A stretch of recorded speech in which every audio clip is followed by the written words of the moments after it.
एक समय की बात है जब सनत नंदन सभी मिलकर ऋषि बैकुंठ को चले गए, क्योंकि वह भगवान विष्णु के दर्शन करना चाहते थे। जैसे ही सभी ऋषि द्वार पर पहुंचे, भगवान विष्णु के द्वारपाल जय और विजय ने उन्हें अंदर जाने से रोक दिया, जिसकी वजह से ऋषि गण बहुत ही ज्यादा क्रोधित हो गए और गुस्से की वजह से द्वारपालों को श्राप दे दिया।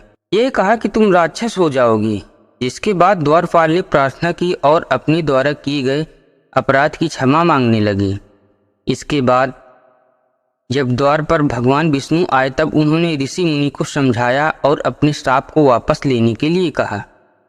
परंतु ऋषिगण ने कहा कि हमारा श्राप खाली नहीं जाता, जिसकी वजह से हम श्राप वापस नहीं ले सकते, परंतु इसकी गति को हम कम कर सकते हैं, जिसकी वजह से तुम्हें 7 जन्म नहीं बल्कि 3 जन्म तक राक्षस योनि भुगतने ही पड़ेंगी। इसके पश्चात वापस तुम अपने पद पर पहुंच जाओगी। परंतु एक बात यह भी होगी कि भगवान विष्णु या उनके किसी अवतार स्वरूप के द्वारा ही तुम्हारा अंत होगा, जब ही तुम इस पद पर वापस प्रतिष्ठित हो पाओगी। सबसे पहले उन द्वारपाल का जन्म हिरण्याक्ष और हिरण्यकश्यप के स्वरूप में हुआ। जब इन दोनों का आतंक बहुत ही अधिक बढ़ने लगा, तब हिरण्याक्ष के द्वारा पृथ्वी लोक को पाताल लोक में पहुंचा दिया गया, जिसकी वजह से पृथ्वी की दुर्दशा होने लगी थी। वह राक्षस इतना ताकतवर था, इसकी वजह से विष्णु भगवान ने वराह अवतार में जन्म लिया और इस पृथ्वी को हिरण्याक्ष के अत्याचारों से छुटकारा दिलाया। इसके पश्चात हिरण्यकश्यप भगवान विष्णु का विरोधी बन गया, जिसकी वजह से वह अपने ही पुत्र प्रहलाद को मरवाना चाहता था, क्योंकि प्रहलाद भगवान विष्णु का बहुत बड़ा भक्त था और प्रहलाद ने किसी भी प्रकार की भक्ति में कोई कमी नहीं छोड़ी थी।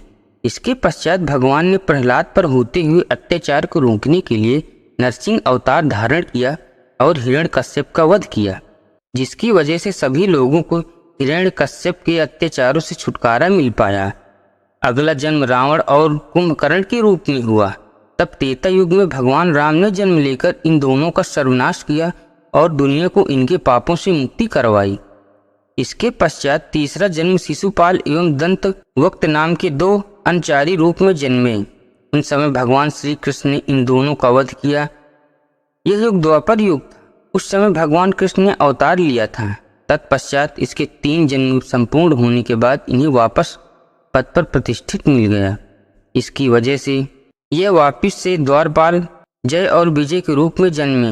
भगवान विष्णु के द्वारपाल बन गए। रावण के 10 सिर थे, इसी वजह से रावण दशानन कहलाया। रावण बहुत ही बड़ा महातपस्वी था, इसलिए रावण ने भगवान शंकर से वरदान मांगकर एक एक करके अपने लिए 10 सिर अर्जित कर लिए। कठोर तपस्या के बल पर रावण को 10 सिर प्राप्त हुए थे, जिन्हें लंका युद्ध में भगवान राम ने अपने बाण से एक एक करके काटा भी गया था। दोस्तों, वीडियो को लाइक एंड सब्सक्राइब जरूर कर दीजिएगा।